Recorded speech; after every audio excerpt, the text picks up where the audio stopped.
The winter of 1077. The air, as thin and sharp as a blade, cuts the unprotected skin. In the foothills of the Apennines, before the walls of Canossa Castle, a man stands in the piercing wind. He is dressed in the coarse sackcloth of a repenting sinner. His feet are bare and have already turned blue from the touch of the icy, merciless snow. This is not a commoner or a monk.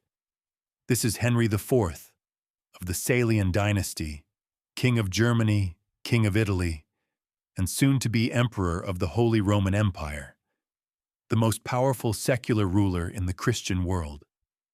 And he stands here, shivering from cold and humiliation, for the third day, begging for the forgiveness of the man locked inside the castle, Pope Gregory VII. Every gust of wind, every snowflake melting on his cheek is a lash of a whip against his pride, his faith in the divine right of kings, and the entire world order he had ever known.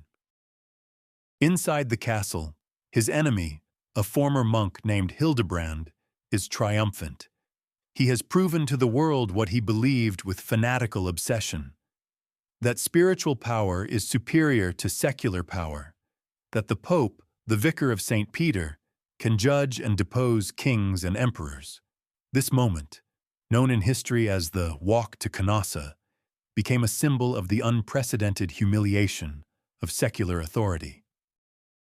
On this snow-covered stage, the central paradox of our story unfolds.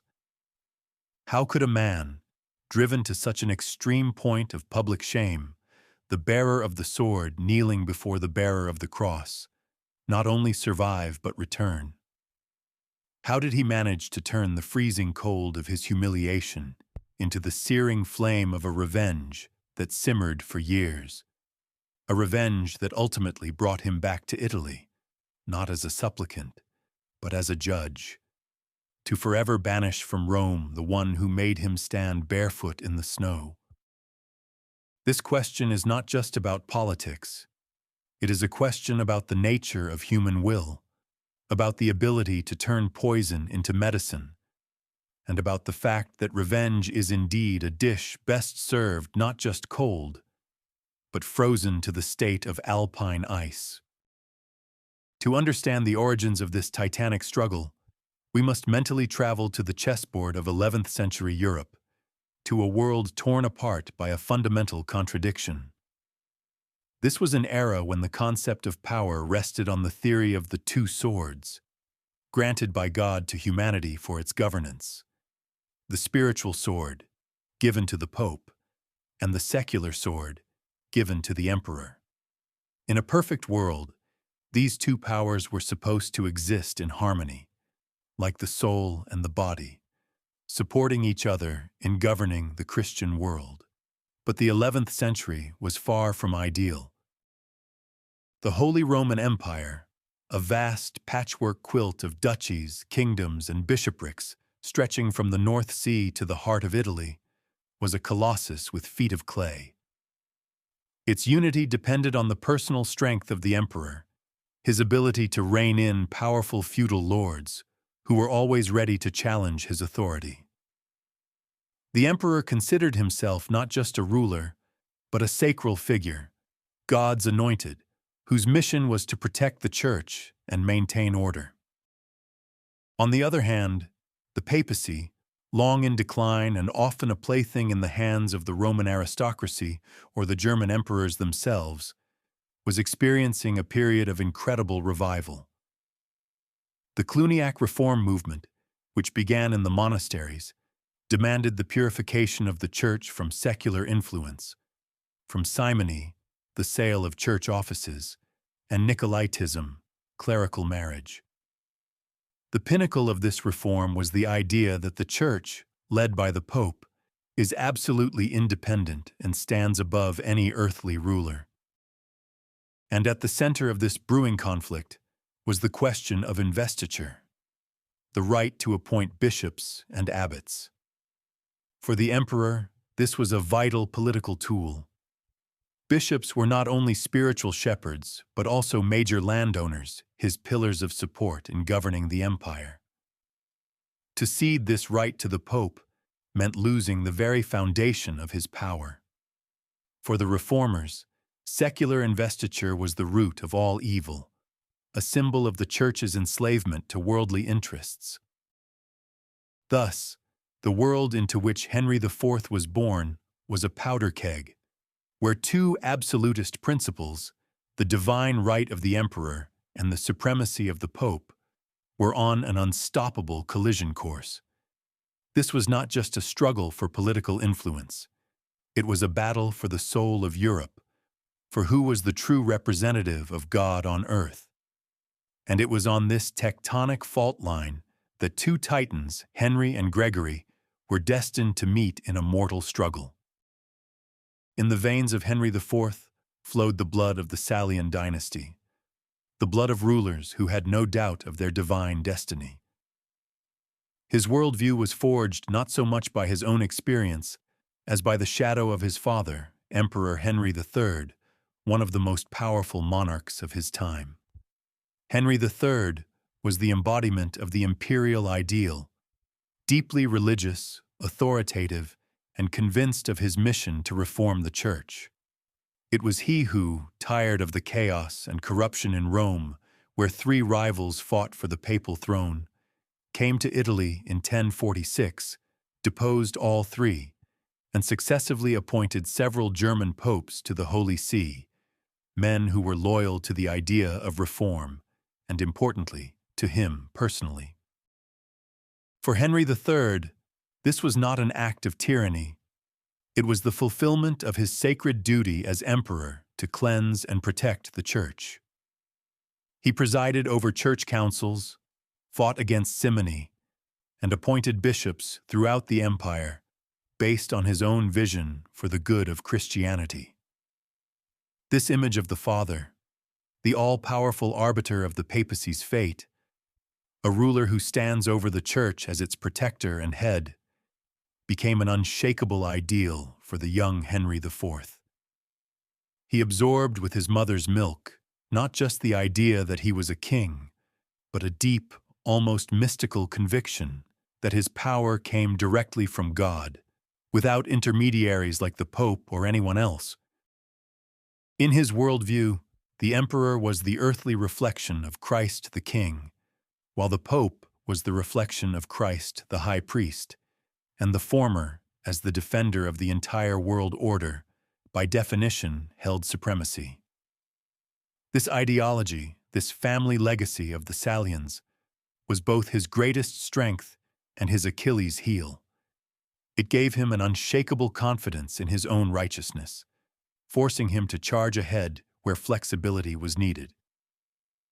When Gregory VII stood in his path, for Henry, it was not just a political struggle. It was a rebellion, a heresy, the revolt of a subordinate against his master, a son against a father. He could not understand or accept that the world had changed, that the Church no longer wished to be under the empire's guardianship. He saw the Pope's actions not as a quest for reform, but as black ingratitude and an assault on the divine order his father had so carefully built. It was this profound, inherited sense of his own rightness that led him to make the fatal mistake at Worms, and it was the same sense that gave him the strength to rise after the humiliation at Canossa. For in his own eyes, he was fighting not for power, but for truth itself. However, fate had prepared a cruel trial for this heir of great power, a trial that would either break him or forge him into tempered steel. In 1056, his mighty father, Henry III, died unexpectedly, leaving a 6-year-old boy on the throne. For the ambitious princes of Germany, this was a gift from heaven. Power passed into the hands of the regent, his mother, Empress Agnes of Poitou, a pious woman who lacked the political acumen of her late husband. The empire began to slowly descend into anarchy as aristocrats strengthened their power, seizing imperial lands and privileges. But the most terrible blow to the young king was struck in 1062, an event known in history as the abduction of Kaiserswerth. A group of conspirators, led by Archbishop Anno II of Cologne, invited the 11-year-old Henry onto their luxurious ship moored on the Rhine. As soon as the boy stepped on board, the vessel immediately cast off from the shore. Realizing he had been kidnapped, the young king, without a second thought, threw himself into the cold waters of the Rhine, trying to escape. But one of the conspirators jumped in after him and pulled him back. This moment, the desperate leap into the river, became a metaphor for his entire subsequent life, an instinctive resistance to any attempt at control, a readiness to risk everything for freedom. The following years were hell for him. He became a golden pawn in the hands of powerful guardians who fought each other for the right to rule the empire in his name. They not only squandered the treasury and crown lands, but according to chroniclers, systematically humiliated him, indulging his vices to maintain control over him. It was a childhood spent in an atmosphere of lies, betrayal, and manipulation. It was there, in that gilded cage, that his character was forged. He learned to trust no one, to hide his true thoughts behind a mask of submission, to wait for the right moment to strike, and to hate. He hated the aristocrats who looked down on him, hated the bishops who used religion to cover their greed, and most of all, he longed for one thing: to come of age, take real power into his hands, and make them all pay. The trauma of Kaiserswerth left an unhealed wound in his soul, but it also became his main driving force. It created in him a paranoid need for absolute unrestricted control and an iron will that allowed him to withstand the Saxon rebellions, the betrayal of the princes, and even the icy shame of Canossa. The years spent under the guardianship of greedy and cynical prince-regents became a true forge for Henry's character, where his will was tempered in the fire of humiliation, and his political mind was honed in the daily struggle for survival. He was a king in name only, a puppet passed from hand to hand, from Archbishop Anno of Cologne to Archbishop Adalbert of Bremen, each pursuing his own selfish goals. Adalbert, unlike the stern Anno, chose a different tactic. He indulged all of Henry's youthful whims, surrounding him with luxury and flattery, hoping to bind the boy to him and rule through him. However, both guardians miscalculated. They saw only a pliable youth, failing to notice the cold, observant, and vindictive mind hiding behind his outward submission. Henry learned the art of politics in the cruelest of all schools, the school of betrayal. He watched as those who had sworn allegiance to his father now plundered his inheritance. He listened to their flattering speeches, knowing that contempt lay hidden behind them. This constant double game taught him to understand people, to read their hidden motives, and to play on their ambitions and weaknesses. He understood the fundamental law of power in his world. It is not given by birthright. It must be seized by force and held with an iron grip. This period of isolation and powerlessness bred in him a deep contempt for the high aristocracy, whom he regarded as a pack of greedy and treacherous predators. That is why, upon coming to power, he would begin to rely on the lower strata of society, on the ministeriales, men of service, on the minor knights, and on the growing cities, which were interested in a strong central authority as a defense against the whims of feudal lords. His character was formed in a constant state of internal tension. On one hand, a deeply rooted salient sense of his own divine right, and on the other, the bitter experience showing that this right was worthless without real power. This contradiction made him both an arrogant idealist and a pragmatic cynic. He could speak of his sacred mission, yet use bribery, deceit, and violence without hesitation. The years in the cage did not break him. They turned him into the perfect political predator for a brutal age, patient, calculating, and absolutely ruthless when it came to taking back what he considered his by right. As soon as Henry came of age in 1065 and took the reins of government into his own hands, he acted immediately. His first step was to reclaim lost crown lands and restore royal authority. His policy was direct and ruthless, and it immediately brought him into conflict with one of the most powerful and freedom-loving tribal duchies in Germany, Saxony. The Saxons, accustomed to considerable autonomy, were outraged by the young king's attempts to strengthen his authority in their territory. Henry began to build castles, so-called burgs, throughout Saxony, stationing garrisons of his loyal Swabian knights in them. For the Saxon nobility, this was a direct encroachment on their freedoms, and for the common people, it was a source of oppression, as the garrisons behaved like conquerors. Tension grew, and in 1073 erupted into open rebellion. This was the first serious challenge to his rule, his first blood. And here, Henry displayed the qualities that would define his entire reign. Initially, faced with the combined might of the Saxon aristocracy, he was forced to make humiliating concessions and even flee his castle in Harzburg. His enemies in Germany began to gloat, seeing this as confirmation of his weakness, but they underestimated him. After surviving the initial defeat, Henry showed incredible energy and determination. He traveled all over Germany, appealing to the loyalty of the imperial princes, gathering an army, and preparing for revenge.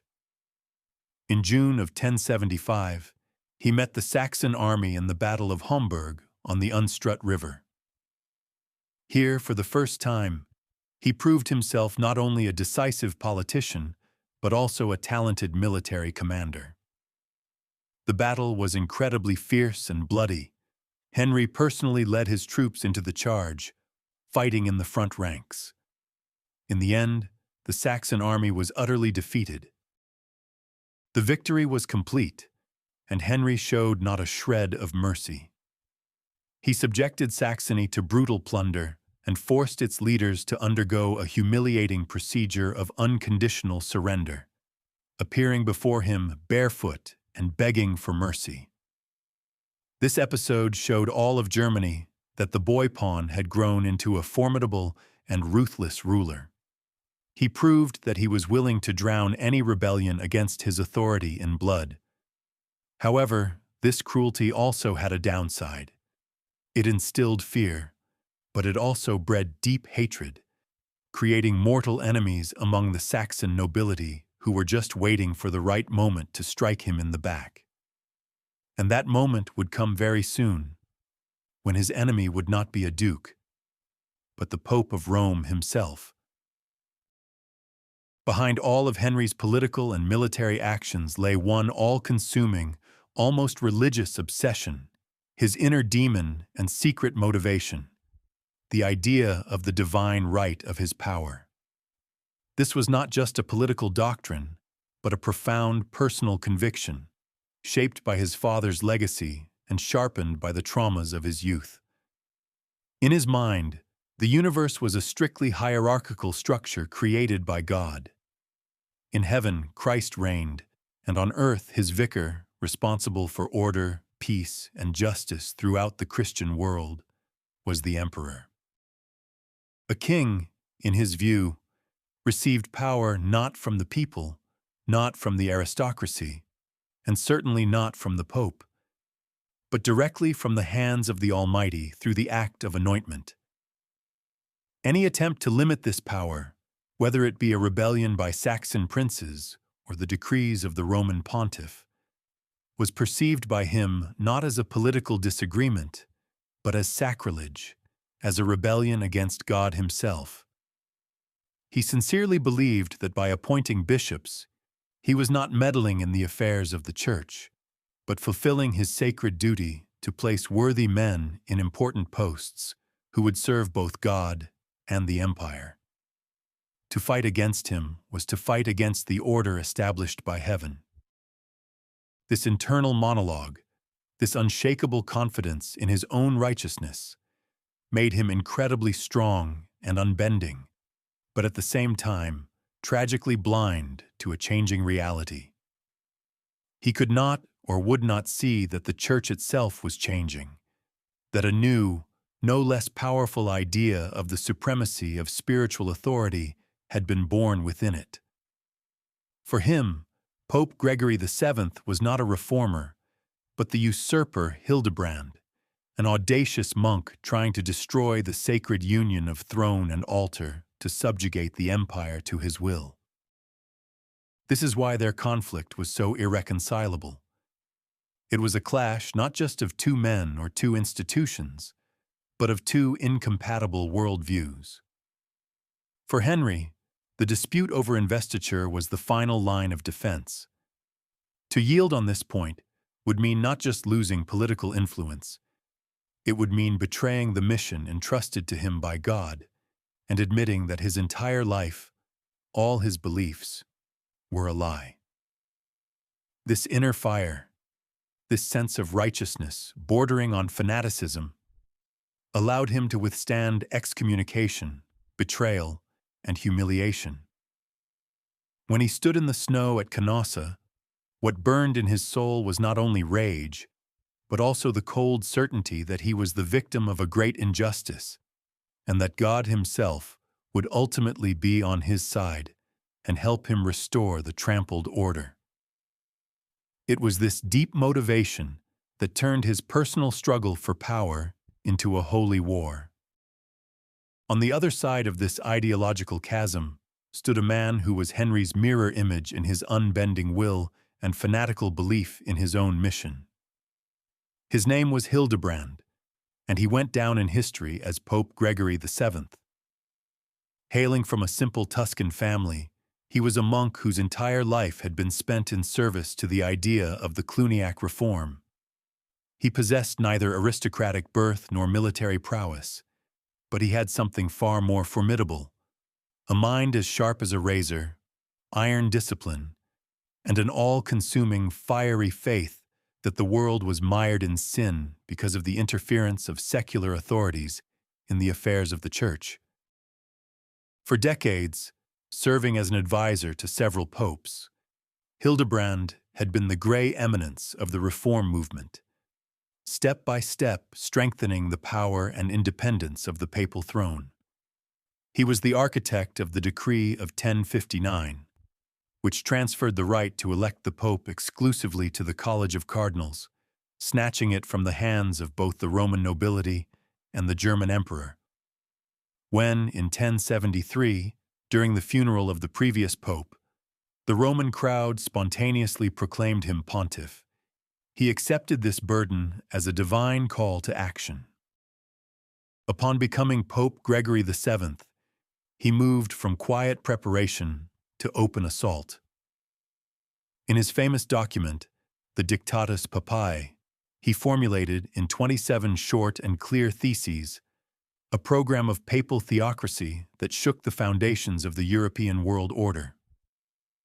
He declared that the Roman pontiff alone can with right be called universal, that he alone may depose or reinstate bishops, that he may depose emperors, and that he himself may be judged by no one. It was a direct and unconditional declaration of war on the existing order. For Gregory, simony and secular investiture were a fatal disease, a cancerous tumor on the body of the Church, and he was the surgeon called to cut it out with a hot iron. He did not see himself as a politician. He saw himself as a prophet, the scourge of God sent to cleanse his house. His asceticism and personal incorruptibility gave his words immense moral weight. Unlike Henry, whose power rested on swords and castles, Gregory's power was rooted in the minds and souls of millions of believers. He was a master of a new spiritual weapon, excommunication, which in that deeply religious age was more terrifying than any army. When these two men clashed over investiture, it was not merely a conflict between an emperor and a pope.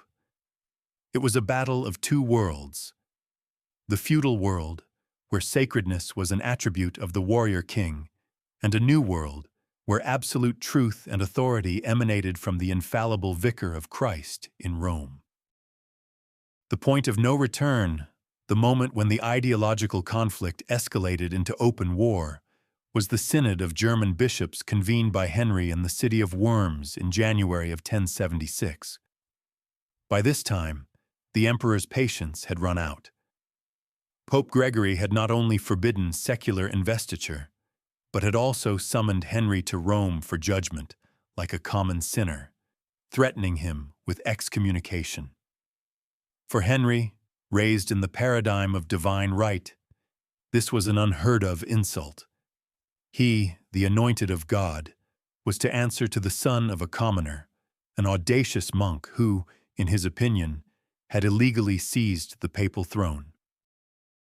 Confident in his power after the victory over the Saxons, and supported by the majority of German bishops who were also unhappy with Rome's dictates, Henry decided to launch a preemptive strike.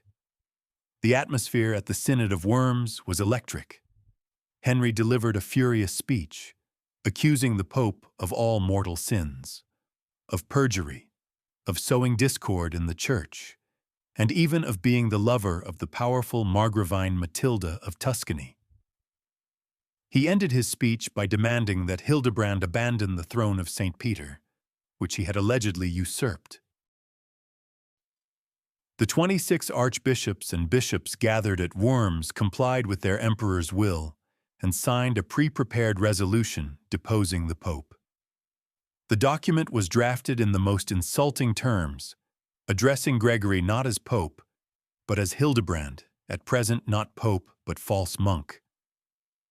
Immediately after, Henry sent 2 messengers to Italy with letters, one for a council in Piacenza and the other for the Pope himself, containing the command, "Descend, descend, you who are damned for all time." This was an act of incredible hubris, or as Henry himself would have said, an act of fulfilling his sacred duty. He was absolutely certain that, like his father, he had every right to remove unworthy pontiffs. He did not understand that times had changed. He had thrown down the gauntlet not just to a man, but to the symbol of a new, aggressive, and self-assured ecclesiastical power. By sending that letter, Henry crossed the Rubicon. He burned all his bridges, making compromise impossible. He thought he would solve the problem with a single blow, but in reality, he had just untied his enemy's hands, giving him the perfect excuse to use the most terrible weapon in his arsenal.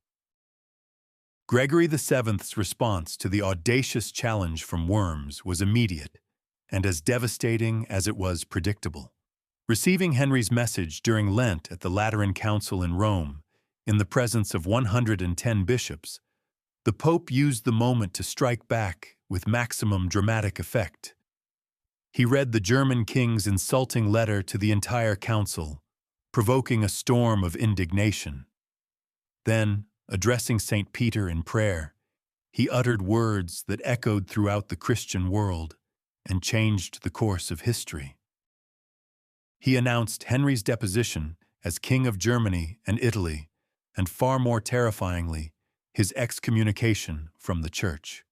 "I forbid anyone to serve him as king," the Pope's voice thundered, "and I release all Christians from the bonds of the oath which they have made or will make to him."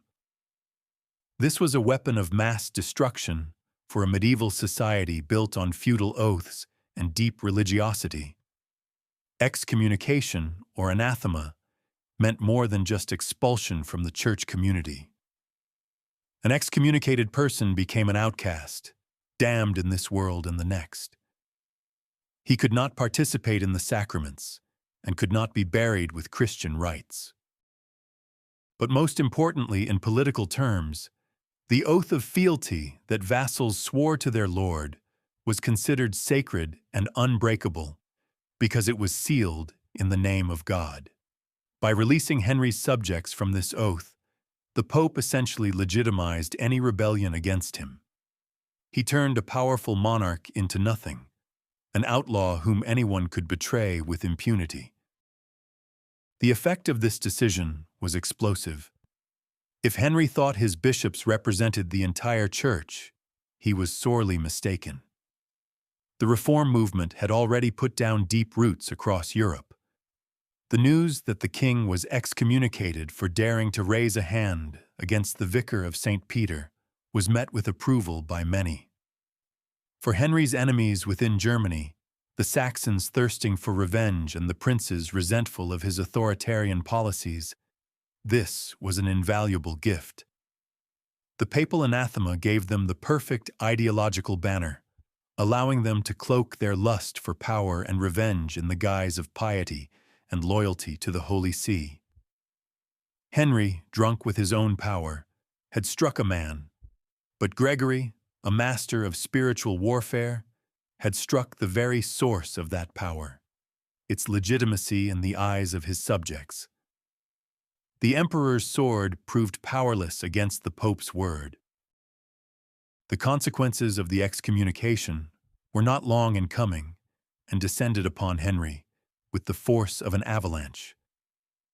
He quickly realized that the political reality in Germany was far more complex than it had seemed in Worms. The loyalty of his vassals, especially the high aristocracy, proved to be as thin as spring ice. The princes whom he had tried to subdue saw the papal anathema as a unique chance to get rid of a hated, strong monarch.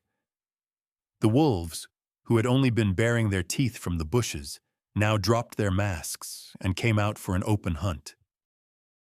In the autumn of 1076, his enemies, including the recently defeated Saxons and the powerful dukes of Swabia and Bavaria, gathered at an assembly in Triber. The atmosphere was tense. Papal legates at the assembly skillfully fanned the anti-royal sentiments. Henry, who had gathered his army on the other side of the Rhine at Oppenheim, watched in horror as his support melted away day by day. Even the bishops who had recently condemned Gregory at Worms were now, one by one, defecting to the opposition, repenting of their sin. The princes issued an ultimatum. If he did not obtain forgiveness from the Pope within a year and a day of his excommunication, they would no longer consider him their king and would elect a new one. It was a political catastrophe. He, God's anointed, was betrayed and abandoned by almost everyone. His army, seeing the indecision and the dwindling ranks of his supporters, began to desert. Henry was trapped. He was completely isolated in his own kingdom.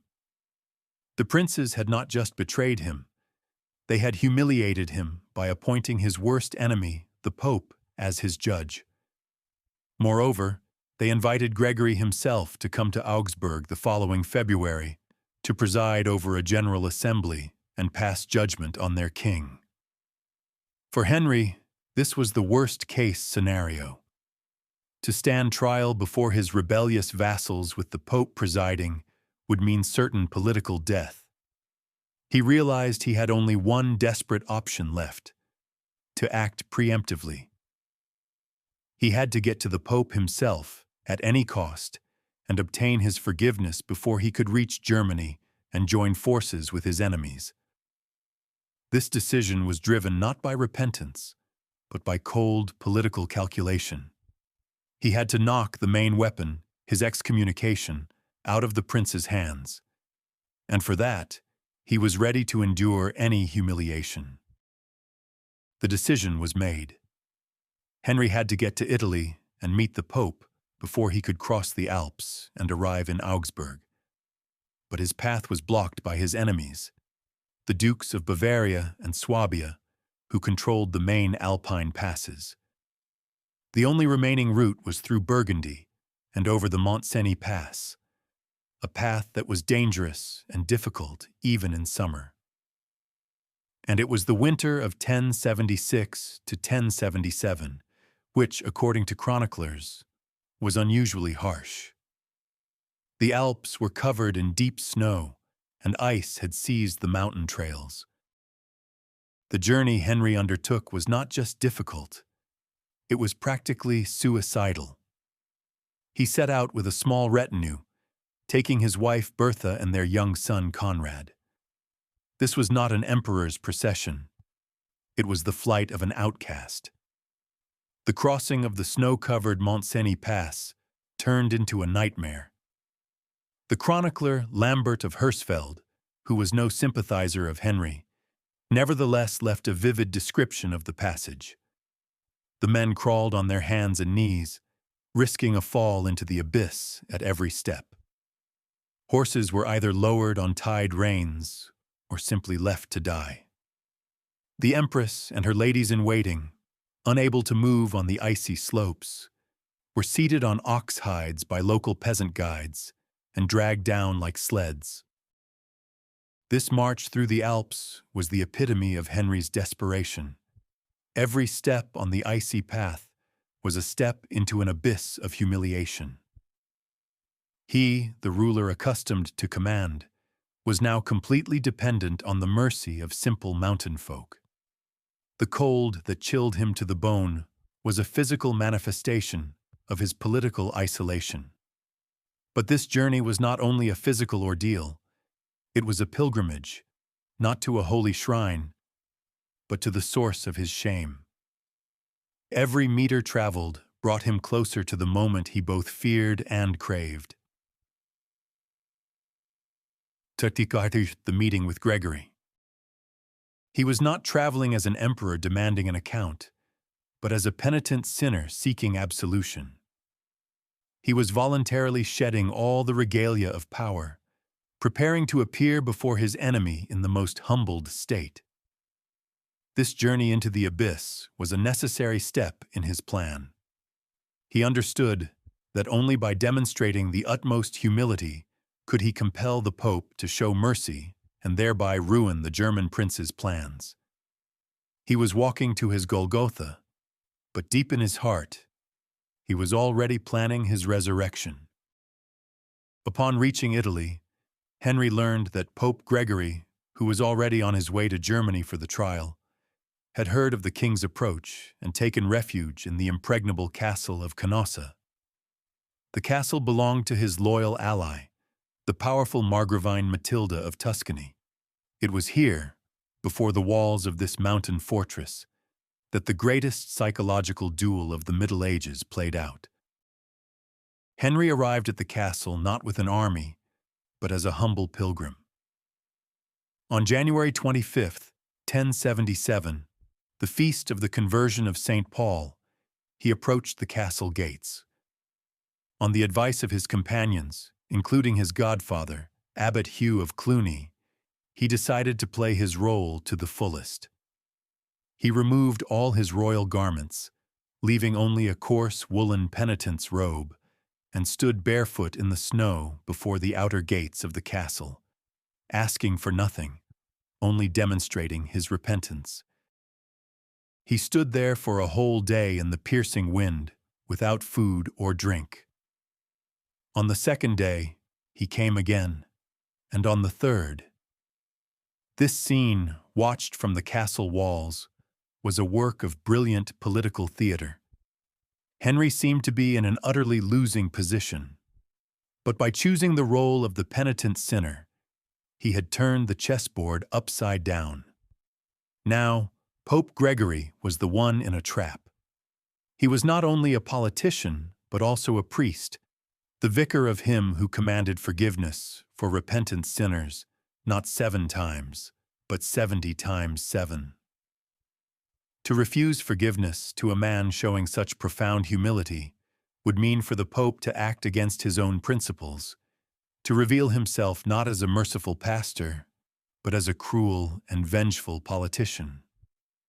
This would undermine his moral authority in the eyes of the entire Christian world. Gregory faced a dilemma. As a politician, he understood that forgiving Henry would destroy his alliance with the German princes and restore the king's legitimacy. As pope, he could not refuse forgiveness. The people in the castle, including Abbot Hugh and Margravine Matilda, begged him to show mercy, speaking of tyrannical cruelty if he refused. With his performance, Henry had turned his own humiliation into a moral weapon against his enemy. He deliberately placed himself in the position of a victim to portray the Pope as a tyrant. And this tactic worked. Gregory hesitated for 3 days, but in the end, he realized he was cornered. He was forced to yield. On January 28, 1077, the gates of Canossa finally opened. Henry, barefoot, exhausted, and humiliated, was allowed inside. There, in the presence of Margravine Matilda and Abbot Hugh, he fell prostrate before Gregory VII, begging for forgiveness. The Pope lifted the excommunication and gave him Holy Communion, symbolizing his return to the fold of the Church. At first glance, it was an unconditional victory for Gregory and a crushing defeat for Henry. The scene of the emperor kneeling before the Pope became an eternal symbol of the supremacy of spiritual power over secular power. News of the penance at Canossa spread throughout Europe, strengthening the authority of the papacy for centuries to come. However, in the short-term political perspective, it was a brilliant tactical victory for Henry. He got exactly what he came for. By having the anathema lifted, he knocked the main trump card out of the hands of the rebellious German princes. Their plan to judge and depose him in Augsburg with the Pope presiding had collapsed. Now, anyone who opposed Henry was no longer a defender of the faith, but a common rebel. Henry sacrificed his pride to save his crown. But the price of this forgiveness was high. The seeds of hatred and a thirst for vengeance, sown in his soul during those 3 icy days, took deep root. He never forgave Gregory for this public humiliation. The pardon given by the Pope was like a poison. It restored Henry's freedom of action, but at the same time, it left an indelible stain on his reputation. He realized that a world where an emperor could be brought to his knees by a priest was a wrong world, and he would dedicate the rest of his life to correcting this mistake. Canossa did not end the war. It merely concluded its first act and defined the personal, vengeful character of its continuation. The humiliation did not break Henry. It transformed him. He left Canossa formally forgiven, but internally he was a different man.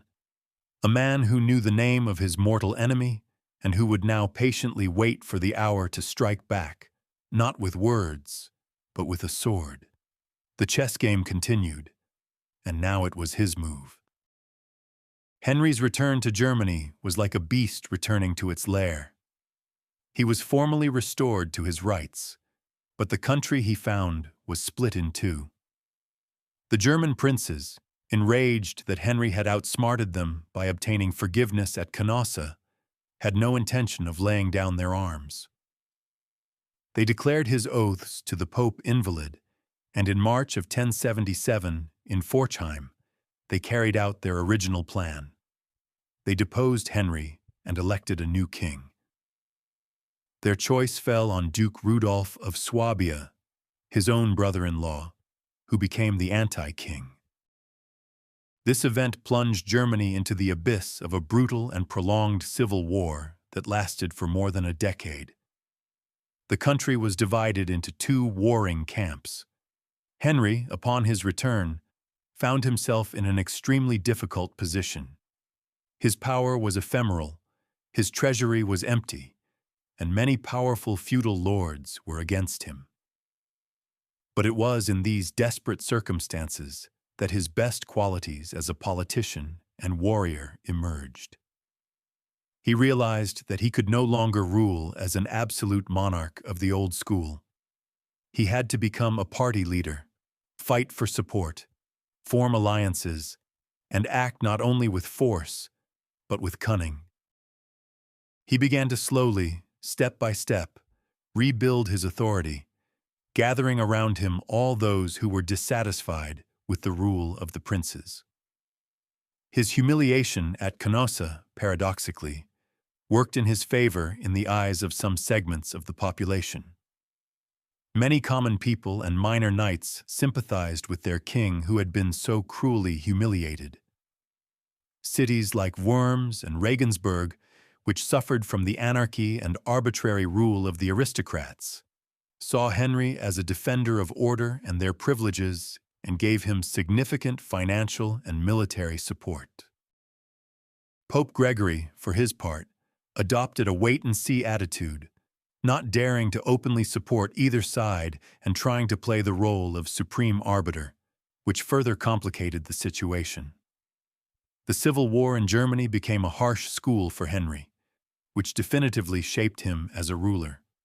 He learned to survive in conditions of total betrayal, to rely not on right but on the loyalty of specific individuals, and to wage war not only on the battlefield but also in people's minds, using propaganda to discredit his enemies.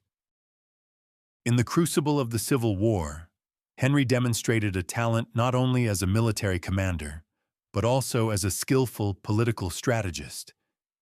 He understood that to win, he needed a new power base, a new coalition capable of withstanding the mighty territorial princes. And he found that support. First, he actively recruited from the class of ministeriales, men of service who were not free nobles but held important administrative and military positions. Their status and wealth depended entirely on the king, which made them far more reliable and loyal than the high-born aristocracy. Second, he placed his bets on the growing cities. The townspeople were interested in peace, stability, and safe trade routes, and a strong central authority under the emperor was their guarantee of protection from the abuses and robberies of local feudal lords. Henry generously granted cities privileges and charters of freedom, turning them into his strongholds and sources of funding. Third, he skillfully played on the contradictions within the aristocracy itself, winning over those who were enemies of his main opponents. He transformed his struggle for the crown into a struggle for order against anarchy, presenting himself as the only force capable of stopping the disintegration of the empire. In parallel with assembling an army from these disparate elements, he engaged in active diplomacy. He knew that the key figure in the conflict remained Pope Gregory, and as long as he remained neutral, Henry had a chance. He sent embassies to Rome, portraying himself as a faithful son of the Church, unjustly attacked by rebels, and demanding that the Pope excommunicate Rudolph of Swabia. Gregory, however, procrastinated, hoping that a prolonged war would weaken both sides and allow him to eventually dictate his will to the victor. This pause gave Henry precious time. He reconquered castle after castle, city after city. The military campaigns had mixed success. He suffered defeats, for example, at the Battle of Melrichstadt, but he never gave up. Each year spent fighting made him stronger and his army more experienced. He was learning to be a leader who shared the hardships of the campaign with his soldiers, earning their respect.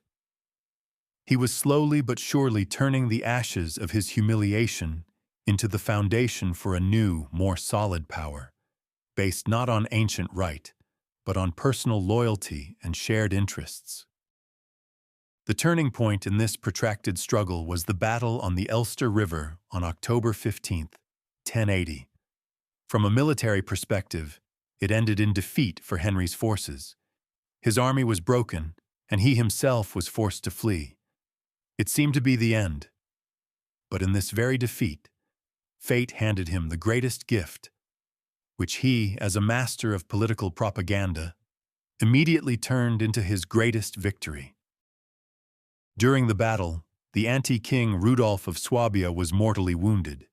Even more symbolically, his right hand was cut off, the very hand with which he had once sworn an oath of allegiance to Henry. As Rudolf lay dying, he reportedly looked at his severed limb and said, "With this hand, I swore fealty to my lord. Now I lose both it and my life." For Henry, this was a sign from above. He immediately launched a massive propaganda campaign, declaring his enemy's death to be God's judgment. He proclaimed everywhere that the Lord himself had punished the perjurer and usurper, thereby proving on whose side the truth lay. Rudolf's severed right hand became the main exhibit in this campaign, a powerful symbol of divine retribution. The death of their leader dealt a devastating blow to the opposition. They no longer had a unifying figure to rally around. The rebellion began to crumble. Pope Gregory, who shortly before the battle had finally made his choice and excommunicated Henry for a second time, while recognizing Rudolf as the legitimate king, found himself in an extremely awkward position. His chosen candidate was dead, and his death looked like a divine condemnation of the Pope's decision. The Pope's authority was severely undermined. Henry, on the other hand, felt emboldened. He took this event as the final confirmation of his divine mission. He was now convinced that God was on his side and that the time had come to take the war to the enemy's territory.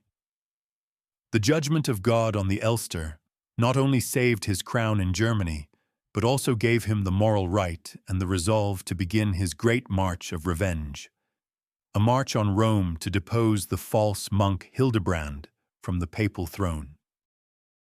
Feeling the divine sanction for his actions after Rudolf's death, Henry launched a full-scale counter-offensive, not just on the military front, but on the ideological one as well. He understood that to achieve final victory over Gregory, he needed to strip him of his main weapon, his spiritual authority. It was not enough to defeat the Pope on the battlefield. He had to prove to the entire world that Gregory was not the true Pope, but a heretic and a usurper. In June of 1080, Henry convened a council of loyal bishops from Germany and northern Italy in Brixen. This council was a mirror image of the Synod of Worms, but with far more significant consequences. The assembled prelates once again accused Gregory VII of every imaginable sin, from simony and heresy to necromancy and devil worship. They solemnly declared him deposed. But this time, Henry went all the way. He immediately organized the election of a new pope. Their choice fell on Archbishop Wybert of Ravenna, a longtime opponent of the Gregorian reforms and a learned and respected prelate, who took the name Clement III. The creation of an antipope was a brilliant strategic move. Now Henry could oppose Gregory not as a secular ruler rebelling against the Church, but as the defender of the true Church and the legitimate pope against a schismatic and an impostor. He had created an alternative center of spiritual authority. This completely changed the rules of the game. It was no longer just a war between the empire and the papacy, but a schism within the Church itself. Each camp now had its own pope, and each claimed to be the true vicar of St. Peter. For many bishops, priests, and ordinary believers across Europe, the choice became far less clear. Henry had gained a powerful propaganda tool. He could claim that by marching on Rome, he was not fighting the Church, but on the contrary, was going to liberate it from a tyrant. By electing an antipope, Henry challenged Gregory on his own turf, using his own weapons.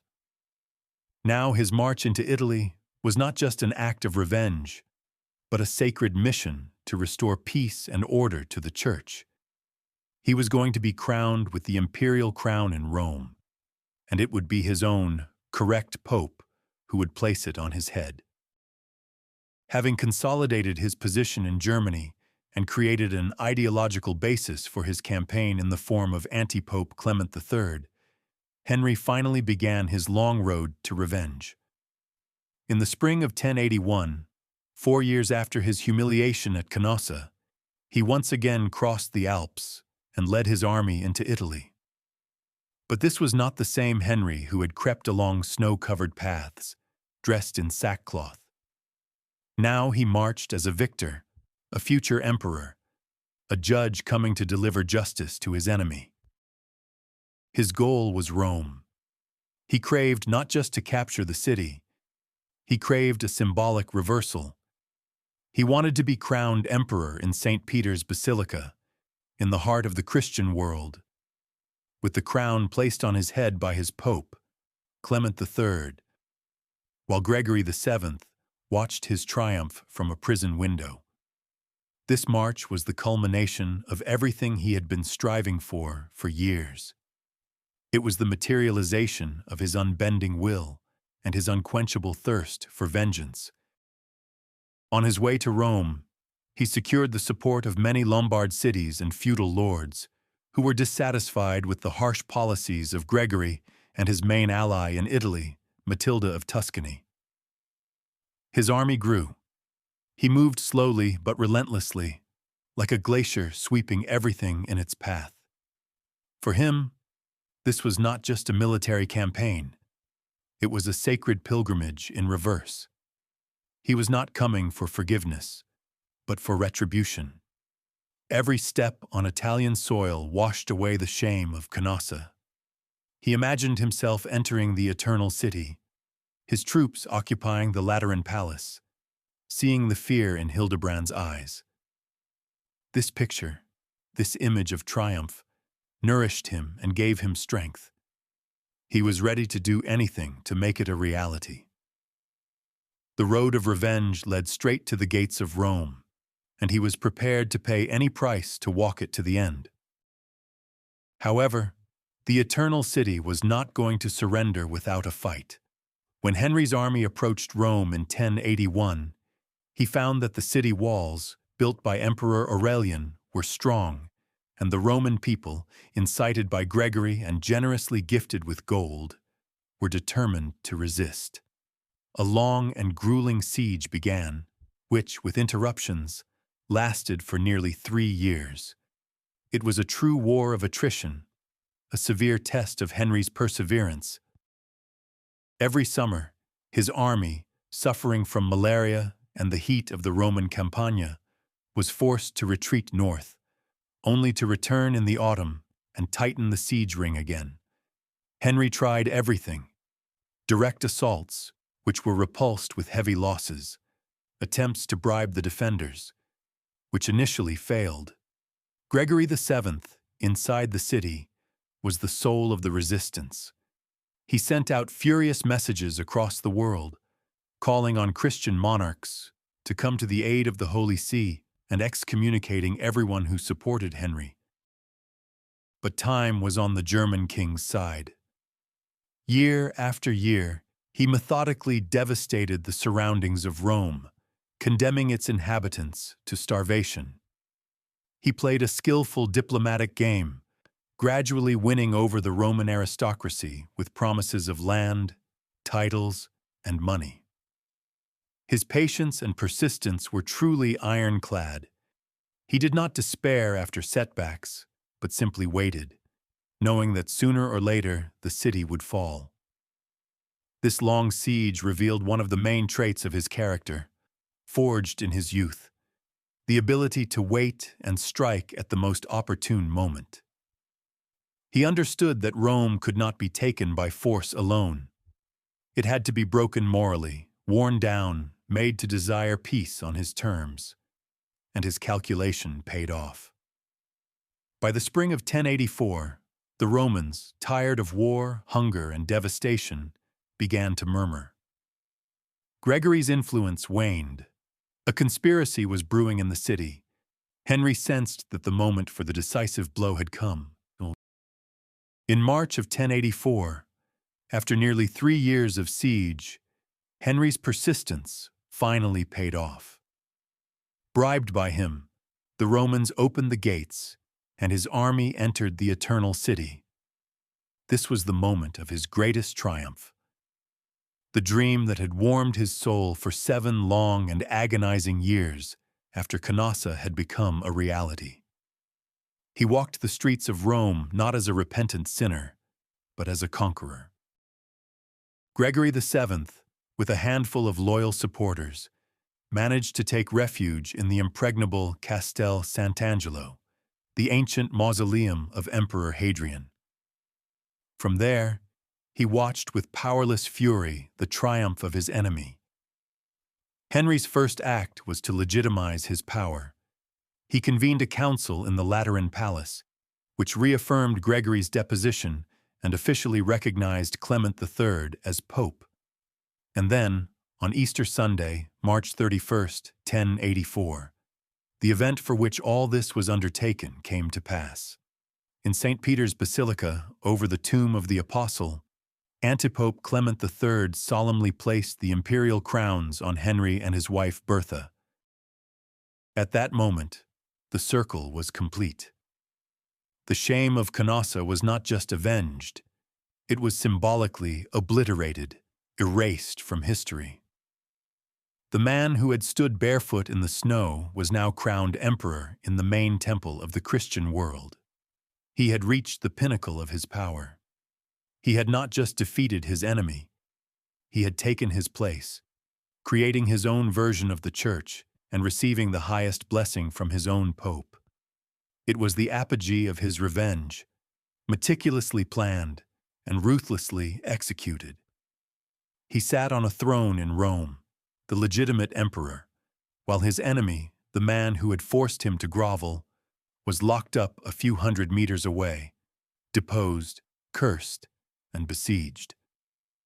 It seemed that a more complete and sweet revenge could not be imagined. The moment of Henry's triumph was absolute. He was the legitimate emperor, crowned in Rome. His own pope sat on the throne of St. Peter, and his mortal enemy, Gregory VII, was locked in Castel Sant'Angelo like a caged lion. From the castle's battlements, he could see his enemy ruling his city and hear the bells of Roman churches ringing in honor of Emperor Henry. It was the perfect revenge, one Henry had awaited for 7 years. He could have taken the castle by storm, captured Gregory, perhaps even executed him. But he was in no hurry. He savored the moment, reveling in his supremacy and his enemy's powerlessness. He wanted Gregory to fully comprehend his defeat. For several weeks, this strange standoff continued. Rome had 2 popes and 1 emperor, and the entire city held its breath, awaiting the outcome. Gregory, even under siege, did not surrender. His indomitable spirit was not broken. He continued to consider himself the only legitimate pope and sent appeals for help to his most powerful ally, the Norman Duke of Apulia and Calabria, Robert Guiscard. Robert, a cunning and warlike adventurer, was a vassal of the Pope and owed him military aid. However, he had long been preoccupied with his own wars in the Balkans against the Byzantine Empire and was in no rush to rescue his suzerain. Henry, aware of this, felt secure.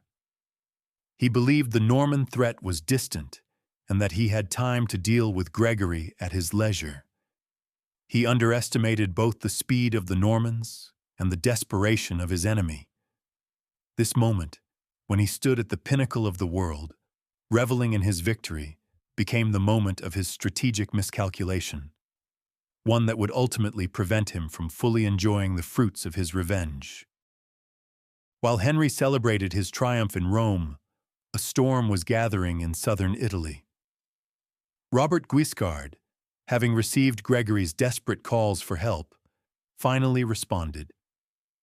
He made a truce with the Byzantines and turned his formidable army northward. The Norman host, hardened in countless battles, numbered by various estimates, around 36,000 warriors, including cavalry and Saracen archers. It was one of the most effective and ruthless military machines of its time. When news of Guiscard's approach reached Rome, Henry faced a difficult choice. His own army was exhausted by the long siege and outnumbered by the Normans. To engage in open battle with Robert Guiscard, who was known as the Terror of the World, would be a suicidal risk. A defeat in that battle would mean losing everything he had so painstakingly achieved. And Henry, showing tactical prudence, decided not to take the risk. He did not want his great triumph to end in an inglorious rout at the walls of Rome. Declaring that his mission to liberate the city and be crowned was complete, he, along with his antipope Clement, left Rome and retreated north to the safety of Tuscany. He left only a small garrison in the city, which of course could not stand against the Norman armada. It was a sound military decision, but it had fatal consequences. He had won the duel with Gregory, but by retreating, he left the field open for a third player, whose actions would lead to a completely unpredictable and tragic conclusion. 3 days after Henry's retreat, Robert Guiscard's army arrived at Rome. After a brief assault, the Normans burst into the city and freed Pope Gregory from Castel Sant'Angelo. It seemed that justice had prevailed, but what followed this liberation became one of the most terrible disasters in the history of the Eternal City. The Norman soldiers, who had not received their promised pay and were enraged by the citizens' resistance, spun out of control. A monstrous sack of the city began, lasting for 3 days. The army, composed of Normans, Lombards, and Saracens, spared no one and nothing. They broke into homes, churches, and monasteries, killing, raping, and carrying off everything of value. Fires broke out across the city, destroying entire districts, including the area between the Colosseum and the Lateran Basilica. The devastation was so extensive that some parts of Rome remained depopulated for centuries. The sack of Rome by the Normans in 1084 was comparable in its consequences to the barbarian invasions during the fall of the Western Roman Empire. The irony of fate was cruel and bloody. The Romans, who had heroically resisted Henry for several years, were now being destroyed by the army that had come to their pope's aid. When the pillaging finally ceased, the city lay in ruins, and the Roman people's love and respect for Gregory had turned into burning hatred. They cursed his name, holding him responsible for their misfortunes. Gregory's victory had turned into a catastrophe for him. He was saved, but he had lost his city and his flock. Henry's revenge, without him intending it, had been accomplished in the most horrific and unexpected way. He had wanted to humiliate and banish his enemy, but in the end, the Pope's own allies did it for him. For Gregory VII, the sack of Rome was the end of everything. He had been freed, but the price of that freedom was too high. He who considered himself the protector of Rome and the Church had become, in the eyes of his people, the cause of their greatest catastrophe. It was impossible to remain in a city that was destroyed and hated him. When Robert Guiscard and his army marched south, Gregory was forced to go with them. His departure from Rome was not a triumphal procession, but an honorable exile. He left the city he had fought for his entire life, forever. He spent his last year in Salerno, in southern Italy, under the protection of the Normans. He was a broken man, but not a defeated one.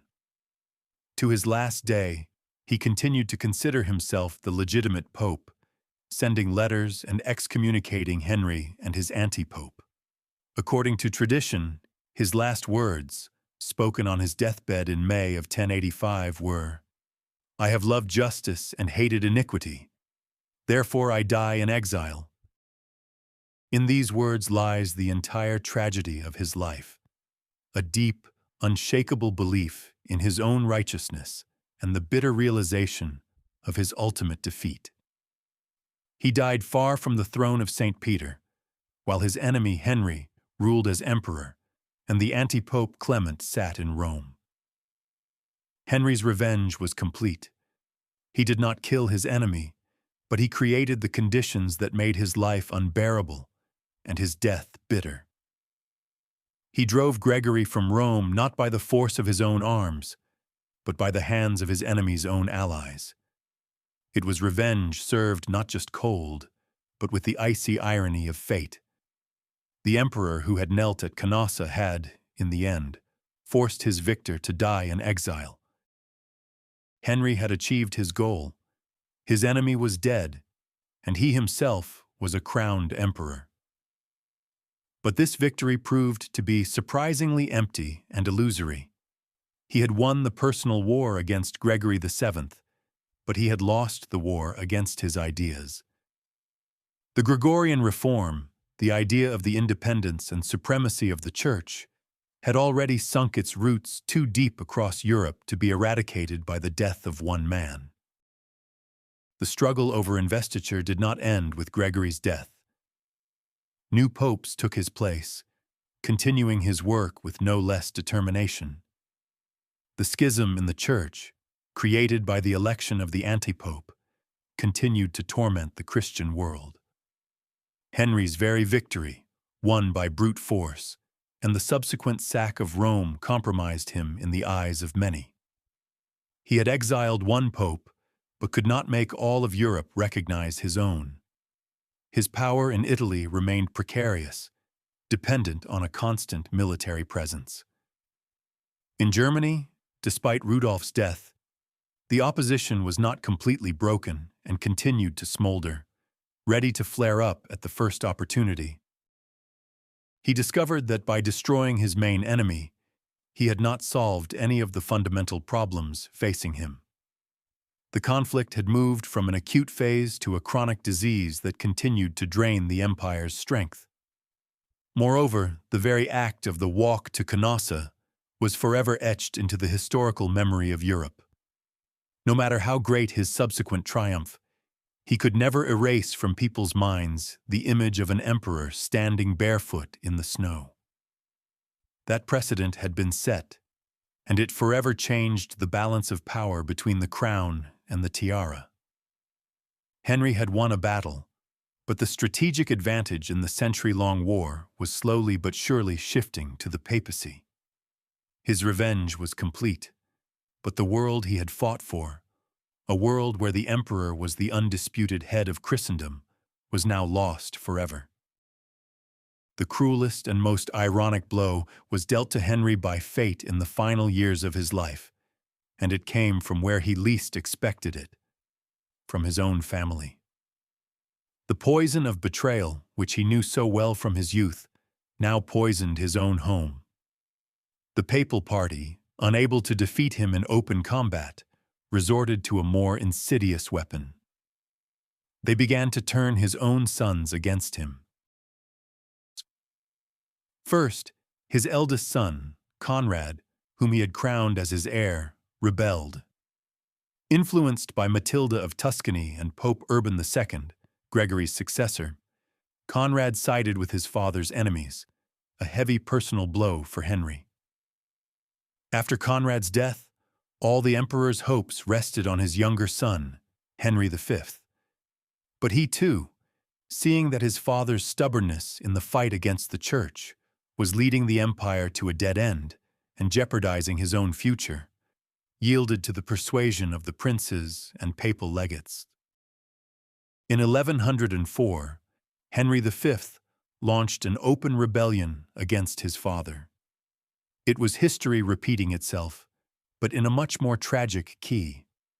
The son used the same weapon against his father that Henry IV's enemies had used 30 years earlier. He declared himself the defender of the true faith against an excommunicated emperor. Many princes, tired of the endless war, sided with him. The circle was now complete. The man whose youth had been poisoned by the betrayal of his guardians was now betrayed by his own blood.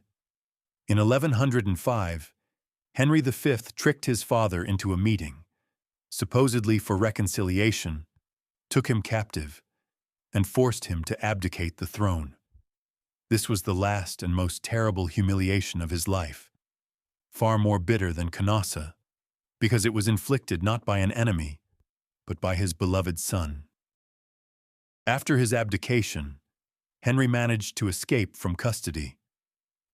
He was not a man to give up. Even in his old age, betrayed and overthrown, he had not lost his iron will. He once again began to gather loyal men, and some cities and feudal lords, outraged by his son's treachery, rallied to his side. It seemed Germany was on the brink of a new, even more terrible chapter of civil war, a war between father and son. But the old emperor's strength was failing. In August of 1106, while in Liège preparing for another battle, Henry IV, Emperor of the Holy Roman Empire, a man who had survived kidnapping, the betrayal of princes, excommunication, and the humiliation of Canossa, and who had made an incredible comeback, fell ill and died.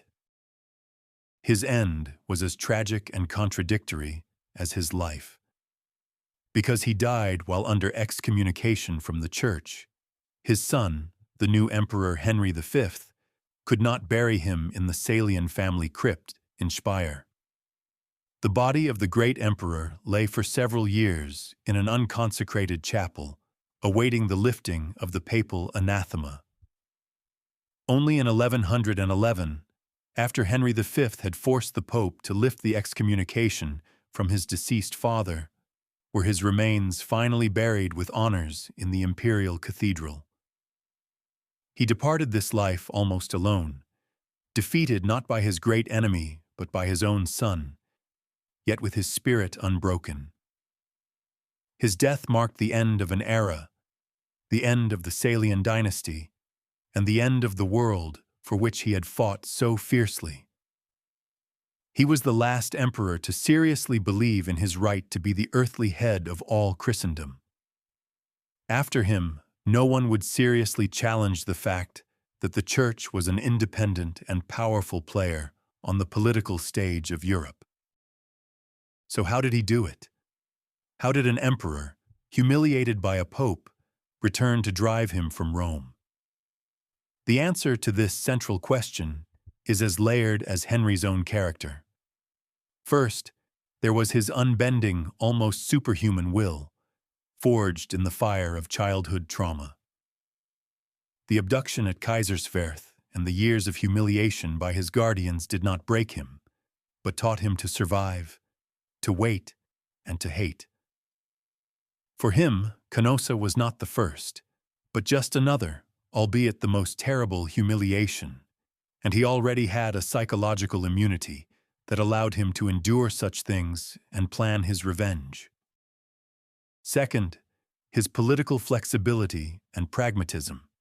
Realizing that his old reliance on the aristocracy had betrayed him, he found a new base of support in the ministeriales and the cities, creating a coalition based on mutual interests rather than ancient oaths.